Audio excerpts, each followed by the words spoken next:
নমস্কাৰ কাৰেণ্ট আছামলৈ আপোনালোকক স্বাগতম জনাই ষ্টুডিঅ'ত মই জ্যোতিস্মিতা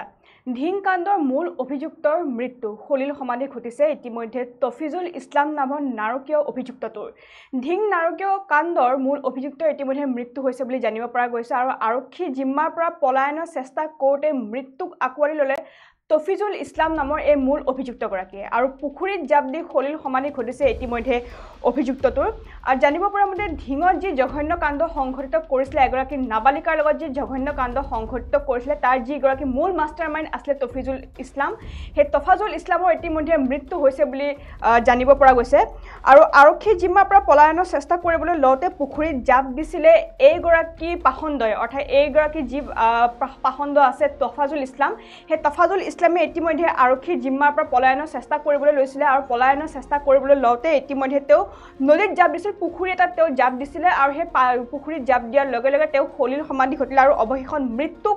আকোৱালি ল'লে তফাজুল ইছলাম নামৰ এইগৰাকী মূল অভিযুক্তই আৰু যিহেতু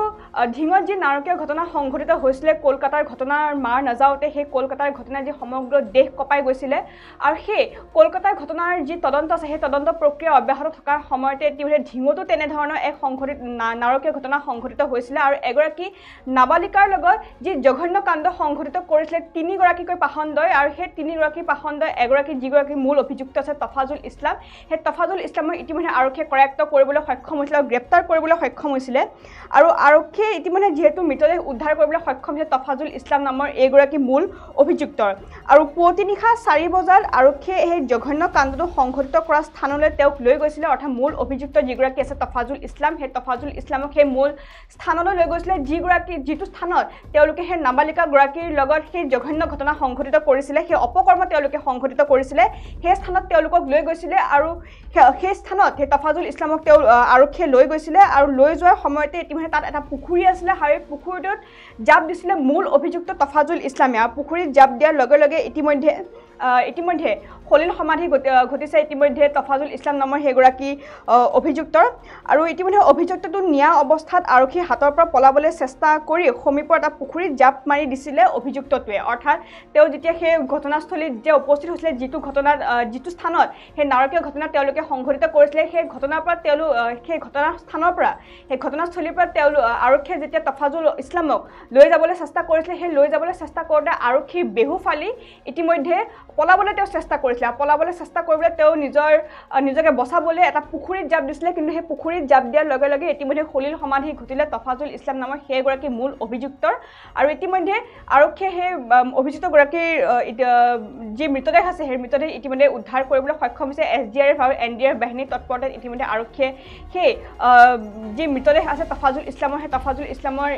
মৃতদেহ ইতিমধ্যে উদ্ধাৰ কৰিবলৈ সক্ষম হৈছে আৰক্ষীয়ে আৰু আমি পুনৰ জনাইছোঁ ধিং কাণ্ডৰ যি মূল মাষ্টাৰমাইণ্ড আছিলে তফাজুল ইছলাম সেই তফাজুল ইছলামৰ ইতিমধ্যে মৃত্যু হৈছে আৰু যিহেতু শুকুৰবাৰৰ দিনটোত তেওঁ গ্ৰেপ্তাৰ কৰিবলৈ সক্ষম হৈছিলে আৰক্ষীয়ে আৰু বৃহস্পতিবাৰে সন্ধিয়াৰ ভাগত যি নাৰকীয় ঘটনা সংঘটিত কৰিছিলে এগৰাকী নাবালিকাৰ লগত তিনিগৰাকীকৈ পাখণ্ডই সেই নাবালিকাগৰাকী টিউচনৰ পৰা নিজৰ ঘৰলৈ বুলি আহি আছিলে আৰু ঘৰলৈ আহি থকাৰ অৱস্থাতে তেওঁ সেই নাবালিকাগৰাকীৰ লগত যি জঘন্য ঘটনা সংঘটিত কৰিলে তিনিটাকৈ সেই নৰপিশাচে আৰু সেই তিনিটাকৈ নৰপিশাচৰ এগৰাকী যি মূল অভিযুক্ত আছে তফাজুল ইছলামক ইতিমধ্যে আৰক্ষীয়ে কৰায়ত্ব কৰিবলৈ সক্ষম হৈছিলে আৰু ইতিমধ্যে তদন্তৰ বাবে তেওঁলোকে সেই স্থানলৈ লৈ গৈছিলে তেওঁক যি স্থানত তেওঁলোকে সেই ঘটনা সংঘটিত কৰিছিলে আৰু সেই ঘটনাস্থলীলৈ তেওঁক লৈ যোৱাৰ সময়তে আৰক্ষীয়ে তেওঁক সোধা পোছা কৰিছিলে যে এই ঘটনাটো তেওঁলোকে কেনেধৰণে কৰিছিলে বা কি তেওঁলোকে তাত সংঘটিত কৰিছিলে সেই ঘটনাস্থলীত কি হৈছিলে সেই কথা তেওঁ সেই অভিযুক্তগৰাকী মুখৰ পৰা জানিবলৈ চেষ্টা কৰিছিলে আৰু যেতিয়া সোধা পোছা অন্ত হৈছিলে সোধা পোছা অন্ত হোৱাৰ পিছতে ইতিমধ্যে আৰক্ষীয়ে তেওঁক যিহেতু লৈ যাবলৈ চেষ্টা কৰিছিলে আকৌ পুনৰ থানালৈ তেওঁক লৈ যাবলৈ চেষ্টা কৰিছিলে আৰু লৈ যোৱাৰ সময়তে ইতিমধ্যে আৰক্ষী বেহু ফালি পলায়নৰ চেষ্টা কৰিবলৈ লৈছিলে এইগৰাকী মূল অভিযুক্ত তফাজুল ইছলামে তেওঁ আৰক্ষী বেহুৰ পৰা পলাবলৈ চেষ্টা কৰিছিলে আৰু আৰক্ষী বেহুৰ পৰা পলাবলৈ চেষ্টা কৰিব লওঁতে এটা পুখুৰী আছিলে সন্মুখত সেই পুখুৰীটোত তেওঁ জাপ দিছিলে আৰু জাপ দিয়াৰ লগে লগে ইতিমধ্যে সলিল সমাধি ঘটিছে তফাজুল ইছলাম নামৰ সেইগৰাকী মূল অভিযুক্ত যিগৰাকী মূল অভিযুক্তে ধিং কাণ্ডৰ মূল মাষ্টাৰমাইণ্ড হয় সেই মূল মাষ্টাৰমাইণ্ডগৰাকী ইতিমধ্যে মৃত্যু হৈছে আৰু আজি পুৱাৰ ভাগত আৰক্ষীয়ে তেওঁৰ মৃতদেহ উদ্ধাৰ কৰিবলৈ সক্ষম হৈছিলে আৰু শুকুৰবাৰে তেওঁক আৰক্ষীয়ে কৰায়ত্ব কৰিবলৈ সক্ষম হৈছিলে বৃহস্পতিবাৰে সন্ধিয়াৰ ভাগত যিহেতু নিশাৰ ভাগত যিহেতু সেই ঘটনা সংঘটিত হৈছিল, সেই নাৰকীয় ঘটনা সংঘটিত হৈছিলে আৰু সেই নাৰকীয় ঘটনাৰ সংঘটিত হোৱাৰ লগে লগে ইতিমধ্যে সমগ্ৰ অসম উত্তাল হৈ পৰিছিলে, সমগ্ৰ ৰাজ্য উত্তাল হৈ পৰিছিলে আৰু ইতিমধ্যে ধিং বজাৰ অনিৰ্দিষ্ট কাললৈ বন্ধ কৰি দিয়া হৈছিলে আৰু প্ৰতিবাদমুখৰ পৰিৱেশ সৃষ্টি হৈছিলে। শুকুৰবাৰ দিনটো সমগ্ৰ নগাঁৱতে এক উত্তপ্ত মুখৰ পৰিৱেশ সৃষ্টি হৈছিলে আৰু সমগ্ৰ নগাঁৱৰ যিসকল বাসিন্দা আছে সেই নগাঁৱৰ বাসিন্দাসকল ওলাই আহিছিলে। তেওঁলোকে আৰক্ষী থানা ঘেৰাও কৰিছিলে, ধিং আৰক্ষী থানা তেওঁলোকে ঘেৰাও কৰিছিলে আৰু তেওঁলোকে দাবী কৰিছিল যে অভিযুক্ত কেইগৰাকী ৰাইজৰ হাতত গতাই দিয়ক, অন্যথা তেওঁলোকক ফাঁচীৰ দাবী তেওঁলোকে জনাইছিলে ৰাইজে, সেই স্থানীয় লোকসকলে। আৰু তাৰপিছতে আৰক্ষীৰ যিহেতু তৎপৰতা বৃদ্ধি হৈছিলে, মুখ্যমন্ত্ৰী ডক্টৰ হিমন্ত বিশ্ব শৰ্মাই এই ঘটনা সন্দৰ্ভত DGPক সকীয়াই দিছিলে যে এই মূল অভিযুক্ত যিগৰাকী আছে তেওঁলোকক কঠোৰতম কৰি যাতে কঠোৰতম শাস্তি তেওঁলোকক যাতে বিহিব পাৰে তাৰ প্ৰতি তেওঁলোকে নজৰ ৰাখিছিলে। আৰু ইতিমধ্যে আৰক্ষী সঞ্চালক প্ৰধান GP সিঙেও এই ঘটনা সন্দৰ্ভত আৰক্ষীসকলক মোতায়েন কৰিছিলে আৰু ইতিমধ্যে তৎপৰতা বৃদ্ধি হৈছিলে আৰক্ষী বিষয়াসকলৰ মাজত। আৰু তাৰপিছতে যিগৰাকী মূল অভিযুক্ত আছে তফাজুল ইছলামক ইতিমধ্যে আৰক্ষীয়ে গ্ৰেপ্তাৰ কৰিবলৈ সক্ষম হৈছিলে আৰু গ্ৰেপ্তাৰ কৰাৰ পিছতে আজি 4 বজাত সেই ঘটনাস্থলীলৈ তেওঁক লৈ যোৱা হৈছিলে। এই যিটো ঘটনাস্থলীত তেওঁলোকে সেই নাৰকীয় ঘটনা সংঘটিত কৰিছিলে, সেই যি অপকৰ্ম তেওঁলোকে সংঘটিত কৰিছিলে সেই এই কণমানি নাবালিকাগৰাকীৰ লগত 3গৰাকীকৈ পাহছে, সেই 3গৰাকীকৈ পাহনদৈ যি নাৰকীয় ঘটনা সংঘটিত কৰিছিলে সেই ঘটনা তেওঁলোকে কেনেধৰণে ৰূপ দিছিলে, সেই ঘটনাটোৰ ৰূপ কেনেকুৱা ধৰণে দিছিলে তেওঁলোকে সেই ঘটনাস্থলীলৈ তেওঁক লৈ যোৱা হৈছিলে, যাৰ পৰিপ্ৰেক্ষিতত ইতিমধ্যে সোধা পোছাৰ বাবে তেওঁ তফাজুল ইছলামক লৈ যোৱা হৈছিলে। আৰু তফাজুল ইছলামৰ যেতিয়া সোধা পোছা লৈ লোৱা হৈছিলে, সোধা পোছা যেতিয়া অন্ত পৰিছিলে, সেই সোধা পোছাৰ অন্তৰ পিছতে আৰক্ষীয়ে যেতিয়া তফাজুল ইছলামক পুনৰ আৰু থানালৈ লৈ যাবলৈ চেষ্টা কৰিছিলে, সেই থানালৈ লৈ যাবলৈ চেষ্টা কৰিবলৈ লওঁতে ইতিমধ্যে আৰক্ষীয়ে বেহু ফালি তেওঁ পলাবলৈ চেষ্টা কৰিছিলে আৰু আৰক্ষীয়ে বেহু ফালি তেওঁ এটা পুখুৰীত জাপ দিছিলে আৰু পুখুৰীত জাপ দিয়াৰ লগে লগে ইতিমধ্যে পানীত তেওঁ ডুব গৈছিলে আৰু ইতিমধ্যে সলিল সমাধি ঘটিছে তফাজুল ইছলাম নামৰ মূল সেইগৰাকী ধিং কাণ্ড যি নাৰকীয় কাণ্ড সংঘটিত কৰিছিলে বৃহস্পতিবাৰৰ দিনটোত। সেই ধিং নাৰকীয় কাণ্ডৰ মূল যিগৰাকী অভিযুক্ত আছে তফাজুল ইছলাম, সেই তফাজুল ইছলামৰ ইতিমধ্যে মৃত্যুক আঁকোৱালি ল'ব লগা হৈছে। যি 3 কালপিতে এই কাণ্ড সংঘটিত তাৰে এজন ইতিমধ্যে আমি গম পাইছোঁ যে পুখুৰীত পৰি পেলাই তেখেত মৃত্যুমুখত পৰিছে। কি ক'ব এই ক্ষেত্ৰত? হয়, এই ক্ষেত্ৰত আচলতে এটা কথা কয় নহয়, ভগৱান বোলা এজন আছে। এই ক্ষেত্ৰত আমি ধিংবাসী ৰাইজৰ যোৱা ঘটনাটো সংঘটিত হোৱাৰ পৰা এটা তীব্ৰ প্ৰতিবাদ আছিলে, তীব্ৰ দাবী আছিলে যে দোষীক এনকাউণ্টাৰ কৰিব লাগে। কিন্তু আৰক্ষীয়ে এনকাউণ্টাৰ নকৰিলেও তাৰ ফল আৰক্ষীৰ সন্মুখতে তেওঁ নিজে পানীত জঁপিয়াই যিধৰণে মৃত্যুবৰণ কৰিলে, ইয়াক লৈ ধিংবাসী ৰাইজ সুখী। আৰু সেই যি কণমানি নাবালিকাগৰাকী আছিলে তাই ন্যায়ৰ ক্ষেত্ৰত কিছু হ'লেও আমি সকাহ পোৱা যেন অনুভৱ কৰিছোঁ। কাৰণ এটা দীঘলীয়া প্ৰচেষ্টাত চৰকাৰী ধনৰ ভাত খুৱাই থকাতকৈ এই যিটো আজি সংঘটিত হ'ল ঘটনা, যে পুৱাই এটা ভাল খবৰ ধিংবাসীৰ বাবে কিছু আশাৰ ৰেঙনি আহিছে ধিংবাসীৰ মাজত। আৰু এই অপৰাধীৰ ক্ষেত্ৰত যাতে কোনো ধৰণৰ কম্প্ৰমাইজ নহয়, বাকী থকা দুগৰাকীৰ ক্ষেত্ৰতো যাতে